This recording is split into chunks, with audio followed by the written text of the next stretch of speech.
Pauwi na ang taga-bundok. Ayan. Ayun. Ako na ang magdadala nito pauwi kasi iniwan na ako ng mga mag-ama ko. Ayan. Wala na sila. Ako na lang mag-isa dito na nagtatrabaho.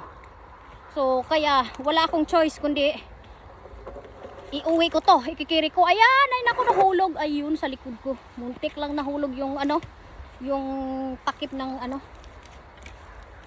itong so na dinadala ko. Ayan. Okay. Ayan, guys. Ay, ang bigat naman pala nito. Ayan, oh, see? Ganito pag taga-bundok ka. Ayan, oh, di ba? Trabaho lang. Puro lang trabaho. Ayan ang buhay sa bundok. Ayun. Pinagpalit ang buhay sa city. para pumunta sa bundok. Ayan, oh, di ba? Pero ang saya naman ng buhay sa bundok. Ayan. Oh, di ba? May freedom ka. Ikaw lahat-lahat. You can do whatever you want. Yeah.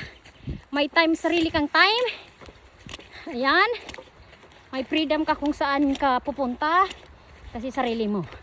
So, ayan. Aray, ang bigat, guys. Ay. Ayan. Ayan doon pang bahay, oh. Mukha.